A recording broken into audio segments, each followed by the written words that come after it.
Mas, de qualquer forma, senhores, vamos seguindo em frente, então, para o nosso segundo bloco do nosso debate de hoje. Inclusive, pedir a todo mundo que esteja nos acompanhando, compartilhar sem moderação, turbinar aí o dedo no like, é importante para o nosso conteúdo seguir mais e mais adiante. E aqui a opinião de vocês, como eu sempre digo, é muito importante. Comente aqui as suas impressões por enquanto, deixa aí no superchat perguntas, as mais relevantes e pertinentes. A nossa equipe de produção vai estar me avisando aqui e vai estar projetando aqui na tela.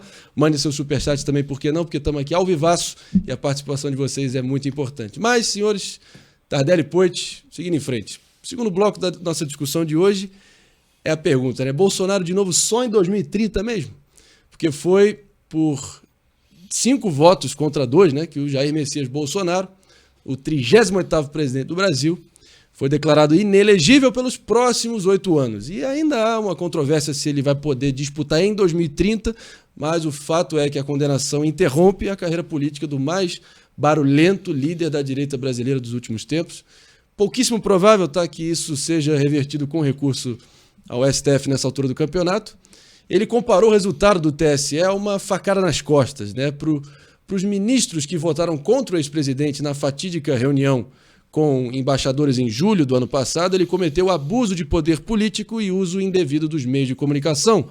As suas falas foram consideradas um atentado à normalidade democrática, à legitimidade do pleito, à segurança das urnas.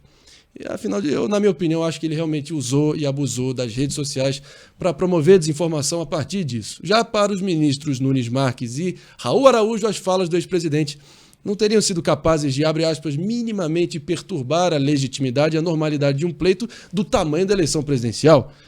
Poit, Tardelli, e aí? Bolsonaro foi condenado pelos atos daquela reunião ou pelo conjunto da obra? Condenação justa de acordo com os trâmites legais ou condenação esperada de acordo com as tramas políticas? Vamos começar com o Tardelli aqui para descer a borduna aqui e sentar o sarrafo. Olha, eu vou dizer uma coisa para vocês, eu não disse isso para ninguém ainda, tá? Foi uma em coisa primeira mão aqui no Fora da Bolha, vamos que vamos. Eu acho que o Bolsonaro ele tem chance de não ficar elegível até 2030, ele tem chance de não ser elegível nunca mais.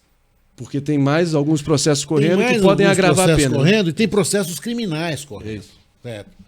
No processo criminal, o condenado perde os direitos políticos. É uma das consequências da condenação criminal.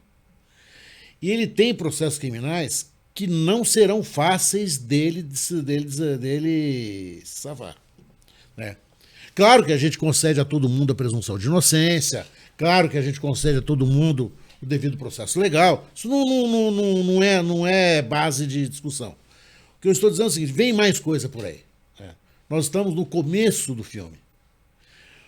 Na reunião, eu fico pensando o seguinte, toda vez que quando eu vou fazer algum processo, algum júri mais complicado, eu troco os personagens e troco os locais e vejo o que viraria se, por exemplo, o Biden chama 100 embaixadores, reúne todo mundo, põe todo mundo lá, dá um cafezinho, aquelas coisas horrorosas. Panqueque com maple syrup. Donuts. Aquela coisa horrorosa com mel até pingando. Todo mundo xarope de seiva. Todo mundo com a mão melecada e tudo mais. Ele começa. E aí? E todo mundo vai esperando, ansioso, sequioso. Por que o presidente não chama na casa dele, não no Palácio do Governo? Chama na casa dele. E o Biden começa dizendo o seguinte, olha, o sistema eleitoral americano não é confiável. O sistema eleitoral americano é ruim. O sistema eleitoral americano é viciado. No sistema eleitoral americano, as pessoas iam lá e pingava lá o Biden e aparecia o Trump. Certo? Vamos pensar nesse sentido. Olha, eu estou trazendo os senhores aqui para dizer isso, que tudo aqui está errado. Eu fui roubado na eleição. Na eleição passada que eu fui eleito, eu teria sido eleito com muito mais votos. Roubaram o voto meu. O Biden não terminaria o café da manhã com o presidente da República.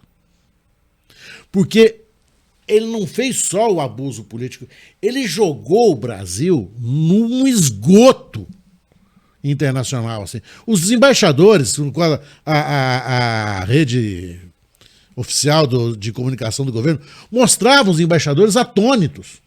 Eles meio que perplexos, o que está acontecendo? O que nós estamos fazendo aqui? Né? Será que a gente pode aparecer nessa foto? Será que eu não tenho que ir embora? O que está se passando? O problema, e aí o Nunes Marques e o Raul Araújo, pelo amor de Deus, é não saber porra nenhuma de processo, desculpa a expressão. Aqui você pode, na CNN já tem as dúvidas. Você aqui não tá liberado. tem como medir a extensão do dano, não tem uma régua. Sim. Tem um peso, você não tem como fazer isso. Mas ele desmereceu todo o processo eleitoral, ele desmereceu a justiça eleitoral. Ele cria um ambiente propício para, posteriormente, negar o resultado da eleição. Ele arma um arapuca que ninguém entrou. Eu acredito, sinceramente, que se ele tivesse um assessor de mediana competência, eu diria para ele, não faça isso. Mas se ele tivesse ouvido uma criança de 12 anos, não faça isso. Ele tomou uma decisão pessoal, própria, né, e está pagando por ela. Vai pagar por outras. Escreva o que eu estou te dizendo. Daqui a 2 anos, a situação processual do Bolsonaro será desesperadora. Se houver, por exemplo, na questão dos Yanomamis, já foi recebida a denúncia está recebida por genocídio pelo Tribunal Penal Internacional. O que significa receber uma denúncia penal do Tribunal Penal Internacional? Que o Bolsonaro está sob jurisdição desse tribunal, que o Brasil reconhece. Qual é a pena máxima desse tribunal? A pena de prisão perpétua.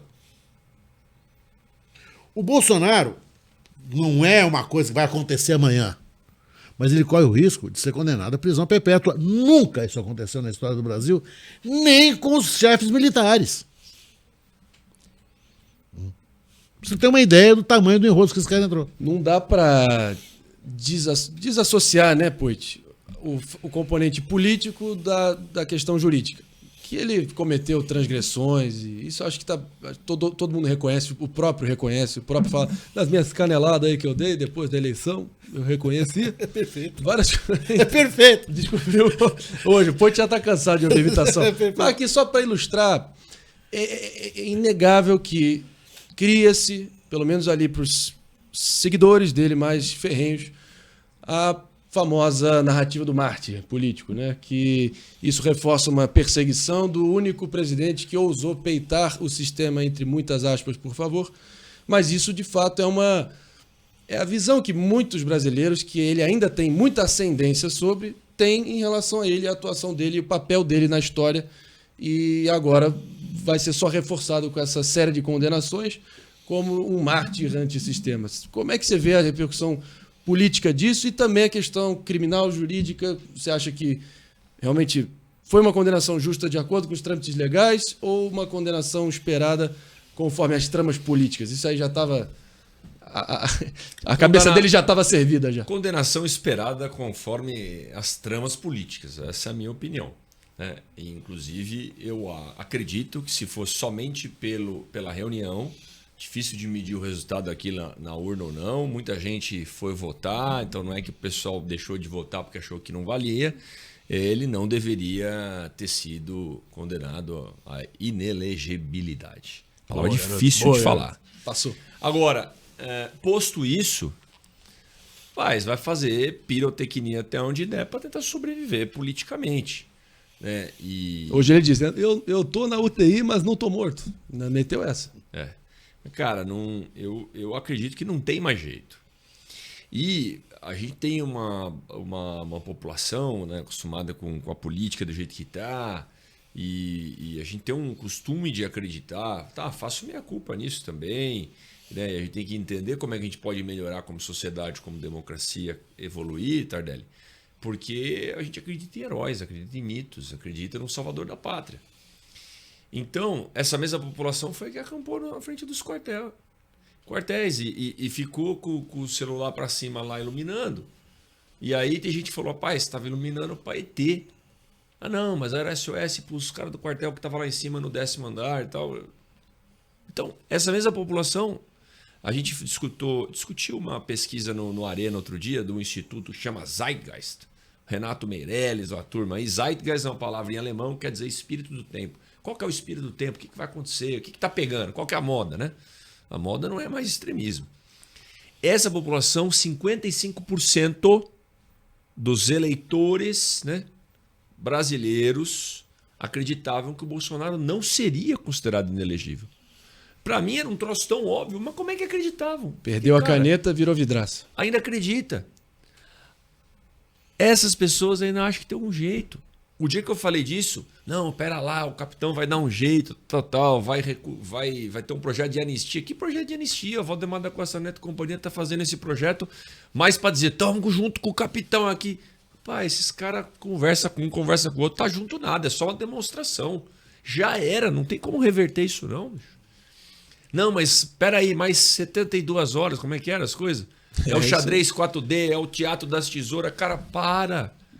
Vamos encarar a realidade, tocar a vida em frente, vamos unir a direita, preparar uma nova liderança com mais diálogo, sabe, com capacidade de derrotar o Lula na urna, ou seja lá que o Lula botar em 26 e tocar esse país em frente. Vamos parar de achar que só tem um Salvador e que nós vamos acreditar num milagre. Posto isso, é o que eu acredito, tá? Não tem jeito, tem solução, é 2030 para frente, acabou. Né? Eu também acho que não é 2030 vai estar elegível, não. No Brasil, até o passado é incerto. Não quero desacreditar tudo que eu acabei de falar. O Tardelli falou assim, condenado perde os direitos políticos e ele será condenado, Tardelli. A gente tem história de um cabra que foi condenado, ficou preso. Rapaz, é verdade. O advogado tem que ser bom em alguma coisa para fazer o que fez. Cancelou tudo, deu um twist carpado e o cara é presidente da República hoje. Agora, então, um parêntese rápido. É só isso aqui. que eu trouxe. Um parêntese rápido aqui, que o próprio Bolsonaro, num discurso em Porto Alegre, se não me engano, na semana passada, ele disse que eu tô na UTI, mas não tô morto. O Cássio Nunes vai ser o presidente do TSE em 2026. O André Mendonça vai fazer parte. E essa talvez seja a esperança aqui de tendo pessoas, ou pessoas que ele nomeou para a Corte Mais Alta de Justiça do nosso país, que são devedoras a ele, querendo ou não, pelo menos na visão dele, que eles vão, de alguma forma, tentar limpar a barra dele, uma vez que eles tenham as rédeas do poder no nosso órgão eleitoral central. Você vê isso como só um desejo sem respaldo na realidade? É um desejo pueril. Pueril. É aquele desejo... Aquele cara que está em negação. Está em negação, certo? Mas o negacionismo do Bolsonaro, ele é a grande característica dele. Né? Ele nega tudo. Até o fato... Ele nunca foi capitão, ele foi tenente.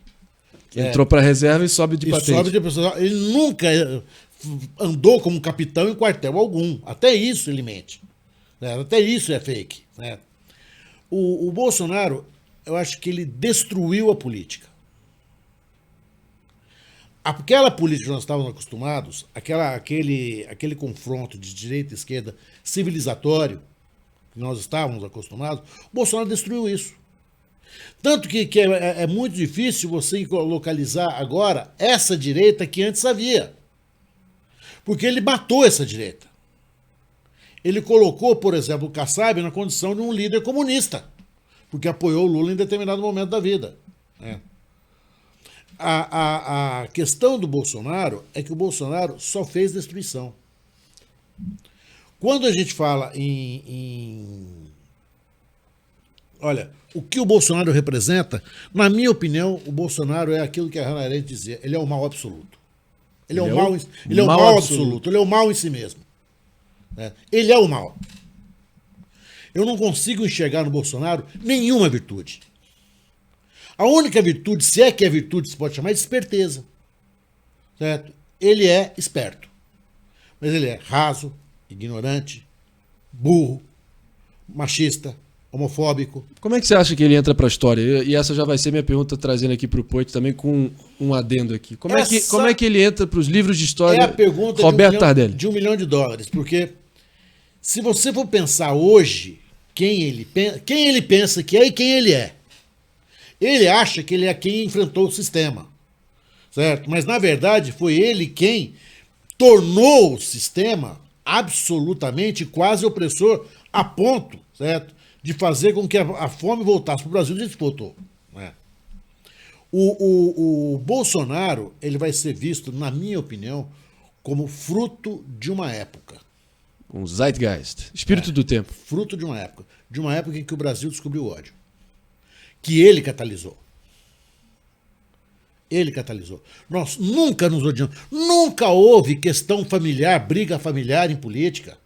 Ó, todo mundo tinha hoje as famílias brigaram, as famílias se dividiram, as famílias racharam. Né? E estão rachadas ainda. Né? Então, o Bolsonaro, na minha modestíssima opinião, ele é exatamente tudo aquilo que o Poit não é. Se eu puser, só para me dar 10 segundos. Claro. Se você colocar o Bolsonaro e o Poit, um ao lado do outro, você fala, aqui é uma pessoa civilizada. Aqui não é. Aqui é alguém com quem eu posso conversar, com quem eu posso evoluir, com quem eu posso, eventualmente, até criar uma síntese. Aqui é impossível. É esse cabra que destruiu a política brasileira que se julga mártir. Ele não é mártir de ninguém. Ele é o destruidor. Ele não foi destruído. Ele foi o perseguidor. Quem disse que ia pegar o quilombola de Sete Arroba? Ora, meu Deus.